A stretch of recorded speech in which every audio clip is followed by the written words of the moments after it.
What is going on, Colts Nation? Welcome back to another episode of Bring the Juice. Your guys, Derek and Cody, with you as always. Guys, first week of training camp is officially in the books. Pads will come on Monday, and we'll start to see new levels to where some of these guys are.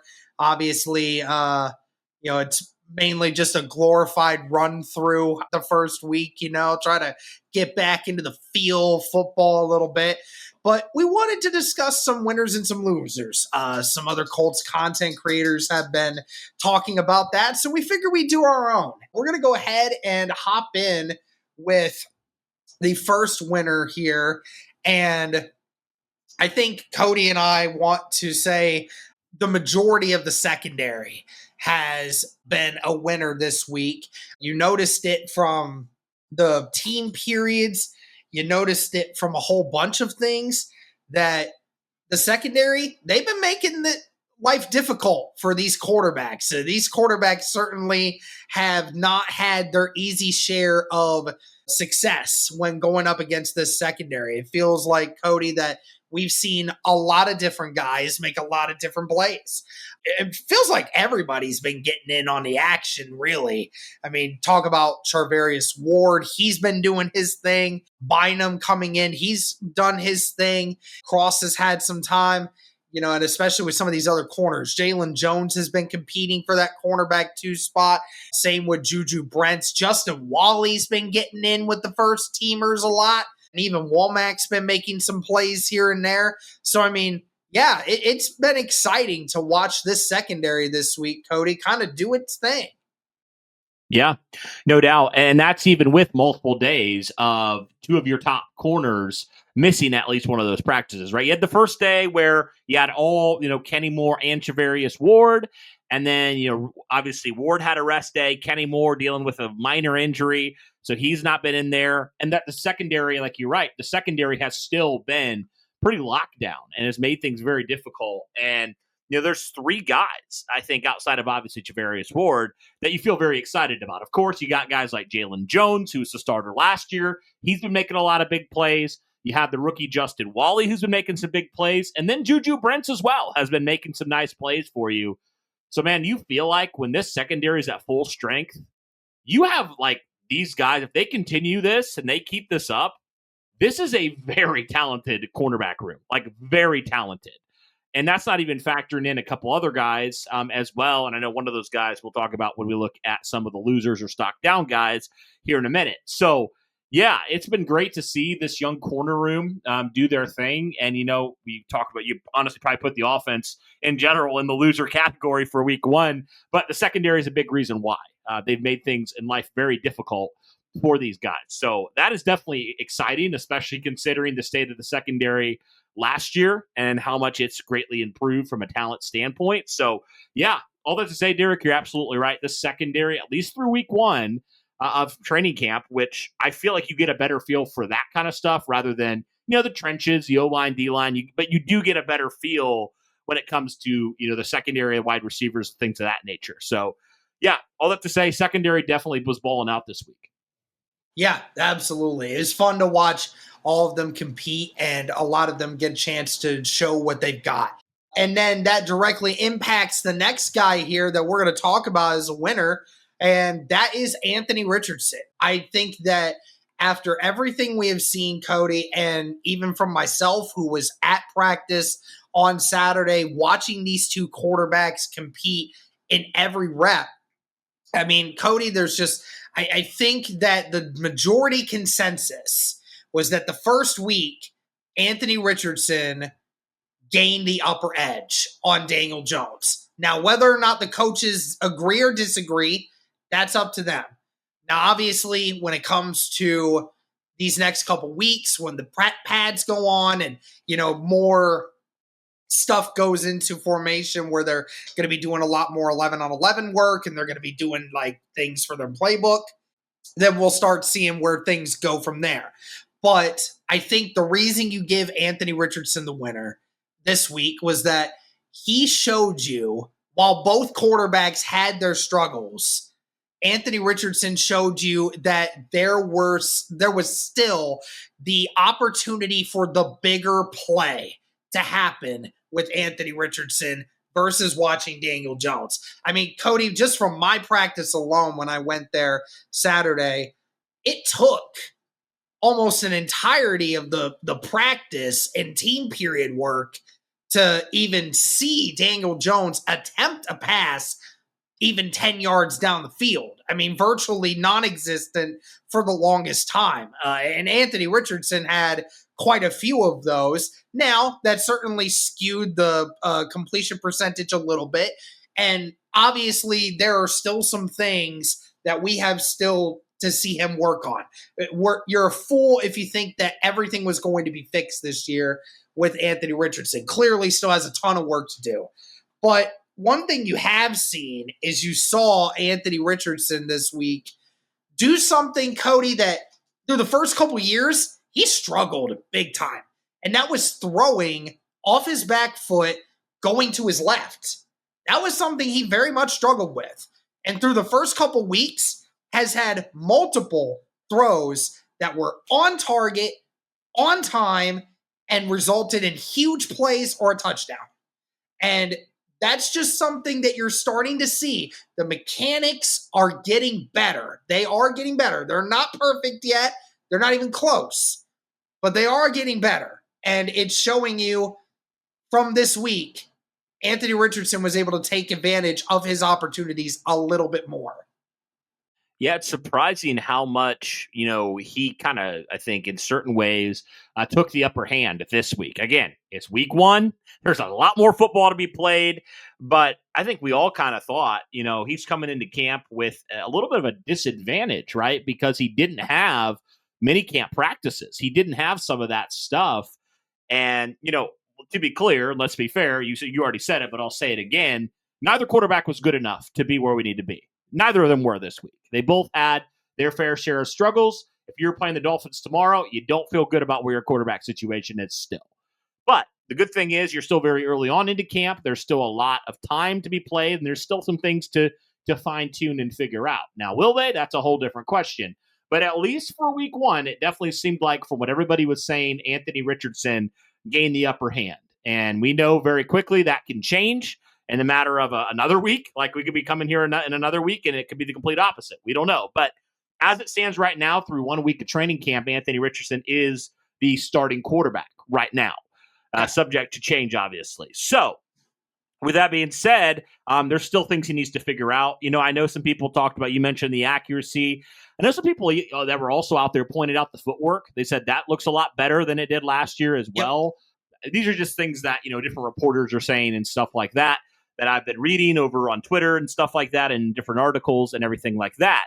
But yeah, I mean, some of the stuff, maybe we know AAR can make the deep throw. Like, that's not a question, but it's that short to intermediate game. It's the simple, what you would call the quote unquote layups that we remember so well. Yeah. They talked about with Carson Wentz. It's the same true for Anthony Richardson. We know he can throw the 65-yard bomb off his back foot, but can he hit the 5-yard out? That's the big question with AR, and obviously the health standpoint as well with that. But that's another conversation.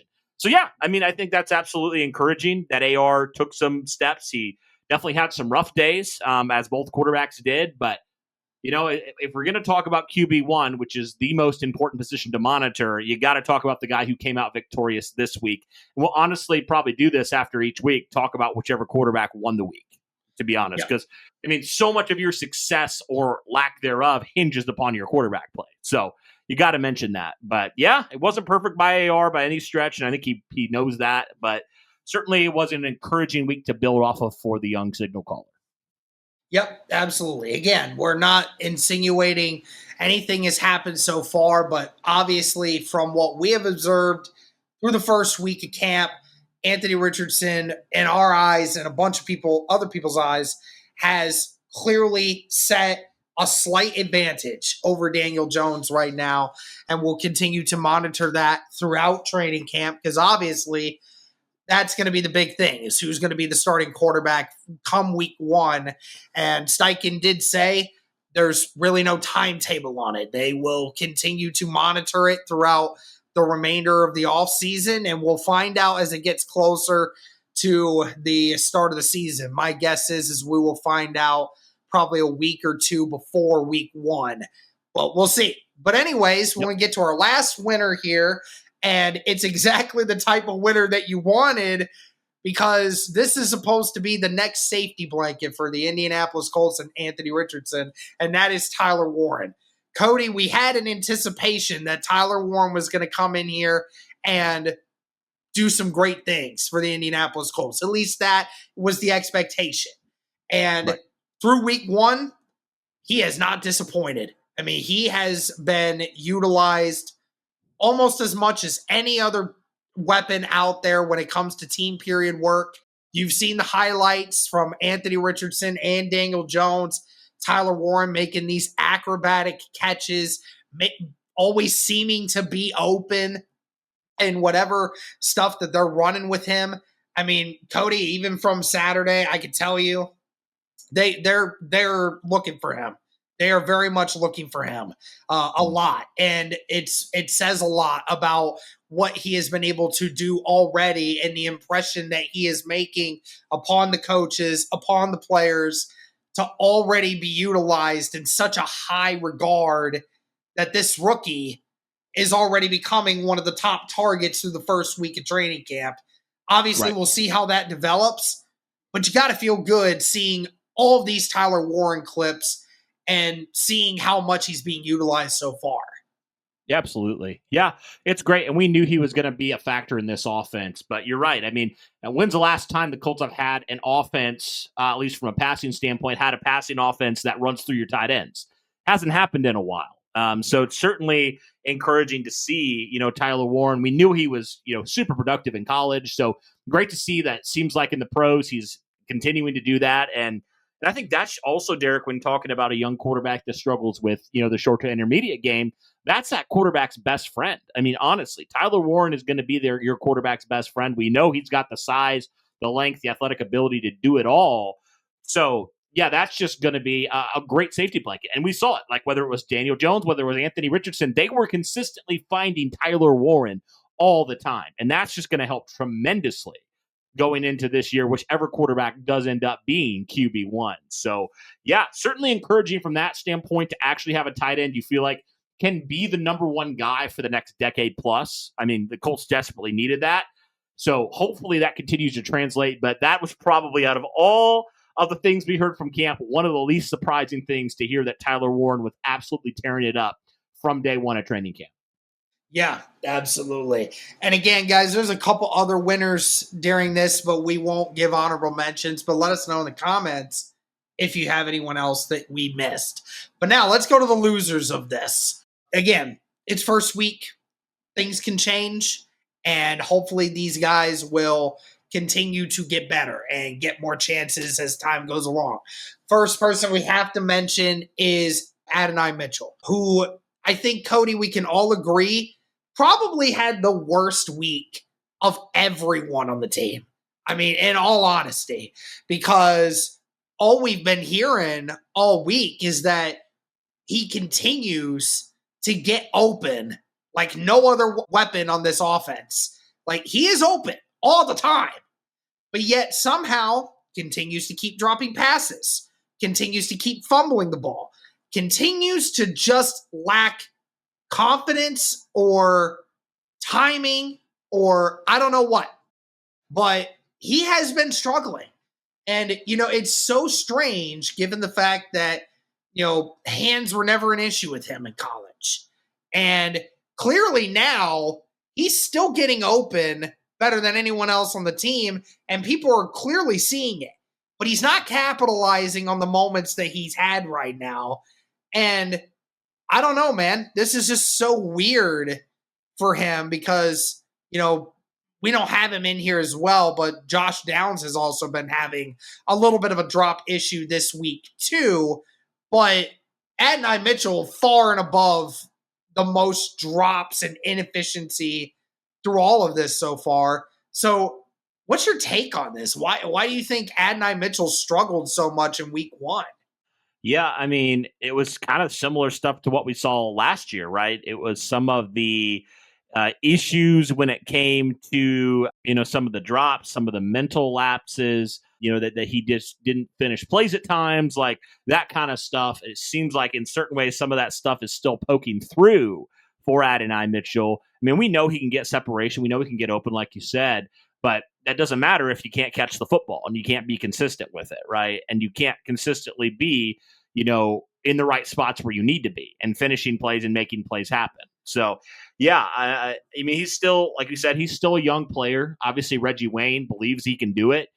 So I'm hopeful that it's just, getting some of the early training camp jitters out a little bit for AD Mitchell, because if not, I mean, he's going to not really see a ton of playing time this year. And I think you want him to, because the ability probably at his peak, he's probably the most physically gifted wide receiver on this roster.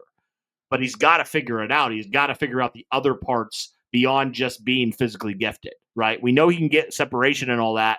That wasn't an issue last year. That was one of his best attributes. But the other part of actually, completing the catch and doing some of those mental things, all that stuff matters. It really does. And if he can live up to his potential, I have no doubt he can be a number one receiver in this league, but he's got to be able to figure out some of the other stuff, some of the stuff maybe between the ears at times. He's got to figure that out.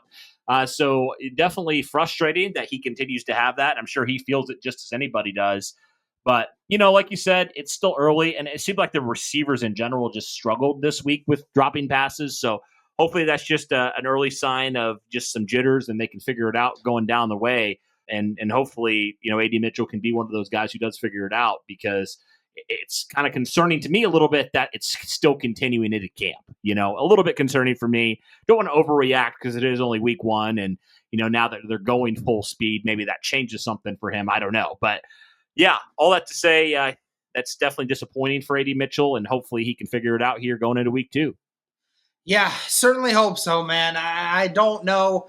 I don't know what it is. I mean, again, it's not been the fact that the defensive guys have been making it tough on him when it comes to these things. It's not been that. It has been just him dropping passes.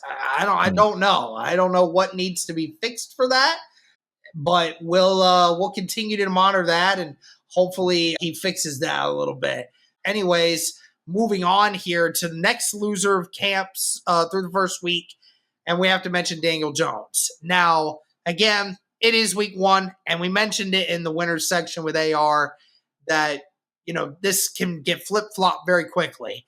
But it was the first week, and again, albeit both quarterbacks had mistakes, and almost equal mistakes from a totality perspective. But again, we felt that AR showed more big moments in camp through the first week than what we saw with Daniel Jones. We just didn't see enough of the explosiveness or the creativity out of Daniel Jones through the first week. A lot of check downs, check down. That's what the mood was on Saturday. Even when I was standing on the sidelines and I'm just listening to everyone that in the media that is watching Daniel Jones throw, everyone's saying it, check down. It's all check downs. So just not a lot of creativity. There was even a rep, Cody, where we watched and we said Daniel Jones in a 7-on-7 rep didn't even throw the football on a rep. Like, he literally held on to the ball and just didn't throw it. Like, they ended the rep and he still had the ball in his hand. Like, that was, wow. We were all like losing our minds on that. It's like, what the heck was that? And, he's holding on to the ball a lot from that practice. And that was a critique of Anthony Richardson too, Cody, right? We said that at the beginning that, he tries to make something out of nothing sometimes and just needs to throw the football away. That was kind of the same thing with Daniel Jones on Saturday. So, again, don't want to be too hypercritical. I know I kind of sounded like I did there. But, again, I thought Anthony Richardson made more of his opportunities than Jones did this week. Yeah, absolutely. Yeah, and then the final guy I want to mention here, Derek, and it's nothing that he necessarily did that was like awful, but when you're looking at that number 2 outside corner battle, you have the three guys we mentioned with obviously, you had your two guys from last year and Jones and Brents. You have, Justin Wally. You don't have Samuel Womack in there. And I thought at least he would be given some sort of opportunity. But so far, he's been really been relegated to second string, Derek. He's kind of just been a second string guy. Even when Charvarius Ward and or Kenny Moore was out, he was still not, in the consideration for the starting lineup, right? So, this is a guy that came in, mid-season last year, really the beginning of the season last year, and I thought played pretty well given the circumstances. But obviously with all the additions and, Juju Brent's returning from injury, you knew somebody was going to be pushed down the depth chart. And at least so far, it seems like Sam Womack's that guy. Yeah, no doubt. I mean, we've been talking about this whole secondary group and saying that, everybody's been getting in on the action, no doubt.